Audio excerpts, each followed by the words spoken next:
G'day everyone, it's Justin and Scott. a couple of dads again from Broome, Australia, coming to you today from a 2018 Maserati Levante SUV. Excellent.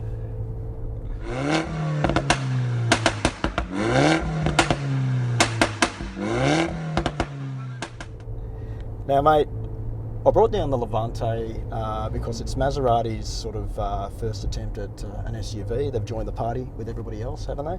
Yes. And I think what's sort of come across in this week that we've had this car, we've done the family run, we've done the school run, everything like that. I don't know about you, but it still has that sort of Maserati sportiness, the DNA in it, doesn't it? It's not just an SUV, it's something special. It is very special. Yeah. Yes, it's got an absolute amazing presence. Yeah. The one we're in today, this is the petrol version. It's the Levante S with the GranSport package, which is the sports package. It's $179,990. There is a luxury version of it with a Grand Lusso package, which is the same price. And you can get a diesel version, which is a bit cheaper again, but to be honest, you'd go for this car, wouldn't you? So. Yes, I think this is the one we've been waiting for, because I mean, we went to the launch of the diesel one a little bit back, but I think the petrol one is the real deal. Yeah, that's what you'd expect. That's what it feels like, a true Maserati, doesn't it? Absolutely. Yep. Now, mate, the car in today comes with a 3-litre petrol twin-turbo V6.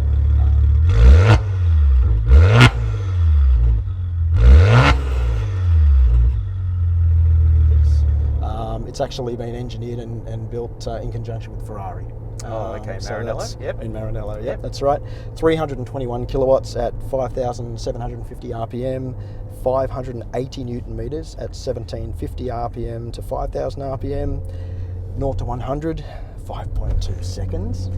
And it does a top speed, where conditions allow, not in Australia, 264 kilometres per hour. So it's a sports car in an SUV. Wow, I love those numbers. What are your impressions? What do you think?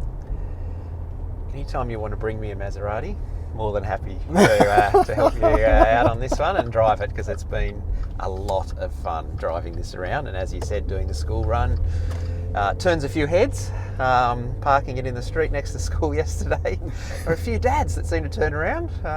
You could hear it coming, you could see it coming. Oh yeah.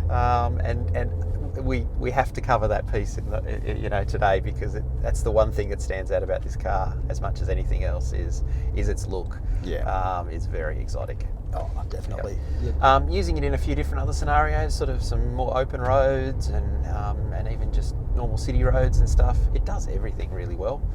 I enjoyed driving it the whole time, to be honest, and it doesn't often feel like an SUV. For me, it did feel more like driving something that was much more capable, much more well felt, going around corners, really giving it a boot occasionally to get in and out of traffic. I felt like I was just driving more a normal car than I was driving this big SUV. Well, what Maserati's done with this car, they've tried to make it more sporty than other SUVs. It's got a 50-50 weight distribution. Yes. It has the lowest centre of gravity of any sort of competitor in its class as well. So you're lower to the ground.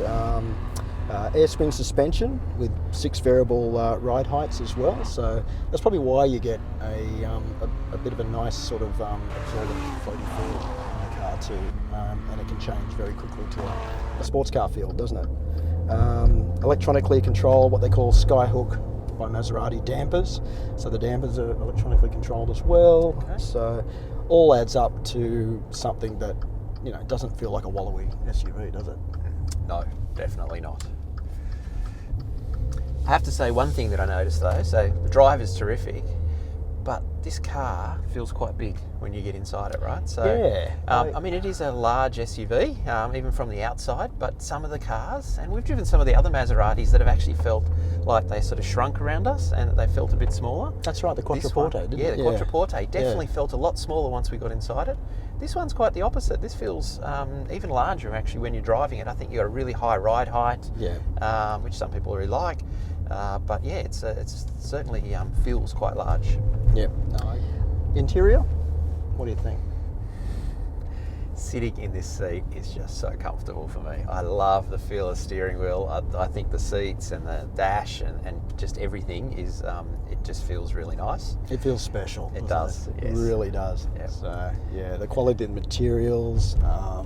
You know, you've got your lovely metal paddles on the steering column there and everything. Yeah, it's probably worth talking about the steering wheel actually, because it's got a bit of functionality on the front. It's also got more functionality behind. Oh yeah. And then that's sitting in front of these beautiful paddles as well, which are very easy to use and I've been using a lot. So you've got quite a lot of functionality on this steering wheel. Family friendliness. It's got a fair amount of room in the back. Yeah. I've got to say, I thought it was going to be a bit bigger inside when you look at the outside. Yeah. So it's a little bit smaller. So I would say people should consider, you know, in the test drive, making sure that whatever purpose they have for this, the kids will fit in the back, no problem. I think, you know, I sat in the back earlier. You know, again, I'm about 6 foot, so I start to get a little bit close to the roof. You know, it's a little bit tight. So if you're over height, and you're expecting to spend any time in the back of this, you probably just need to have a look at it. So it's just one thing for people to consider, I think. The boot space as well, it seems to be pretty roomy in the back, pretty flat as well. The seats fold down in a sort of 60-40 split as well, which is good. One thing I noticed, like most SUVs, you know, to put the tailgate down, if it's got an electric tailgate, you've got to reach up to hit it up the top. This thing's actually on the side, so that's pretty good. It is. I was wondering how that was going to work because, you know, if you press it, you'd have to jump out of the way really quickly, but what they've put is like a small delay on it, so you've got time to get out of the way. So yeah, when you've got that heavy shopping, you don't have to lift it above your head. You can just press the button at easy height. I don't have that problem, so it's fine. So. Now, So, one of the big upgrades for Model Year 18 for the Levante, I suppose, is that they've really upped the safety and the tech in the car. Comes with a 8.4-inch touchscreen, but you do get a 360-degree camera now on it. Traffic sign recognition, which comes up on your dashboard and things like that. You know, lane keep assist, blind spot, the adaptive cruise control. That you know, it's actually got the stop-start feature as well, so you can keep it in cruise control. It'll slow right down to a stop and then take off again when the traffic takes off. And on the highway, they call it highway assist. It's a sort of a semi-autonomous driving thing. So when you're going around and you've got it in cruise and whatever, the car will actually steer around the corners by itself, which is really good. So you know, it's probably up there on par with the competitors in terms of tech and everything now. I can't think of anything out of all that you've listed that it's missing, right? That the others would have. Like, you know, it might be one or two things, or some have got some things the others don't have. But no, that seems pretty complete. Yep. And did you mention CarPlay and Android Auto and all that sort of stuff that we sort of expect now, especially at a price point like this? Well, you expect for the price, like you're going to get everything in the car, isn't it? So, yeah, that's right. That's right. Yep. Got this beautiful big panoramic sunroof above us too today on a nice Sydney sunny day. It's beautiful. Now, mate, one thing I know you love: sports mode.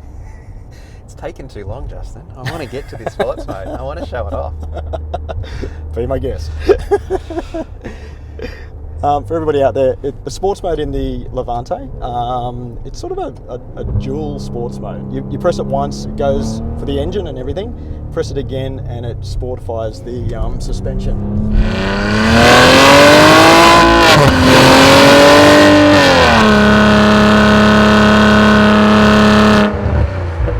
So, yeah, it turns into I guess a true Maserati, doesn't it? This sounds like what a Maserati's supposed to sound like. It's just brilliant. Yep. One other thing, I suppose, that I guess a lot of Maserati owners probably would never ever use in the car.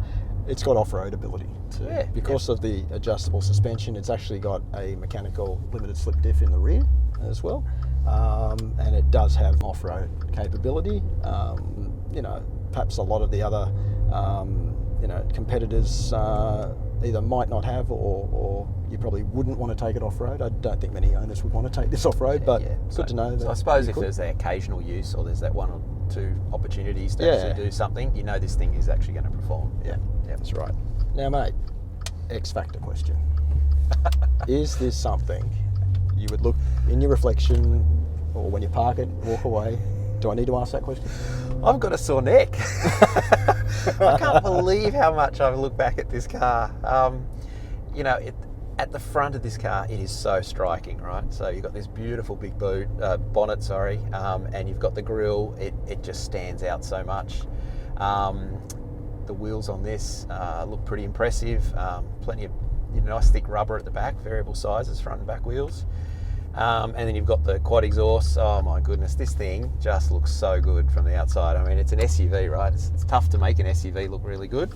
They've achieved it. I think it really, I'm looking back at this thing all the time. It's got all those sort of Maserati cues to it too, like with the badge on the C pillar. You've got the the lovely clock inside here. You've got the exhaust vents on the side there. So it has a true Maserati look about it. So yeah. That's nice. It has the X factor. Yeah.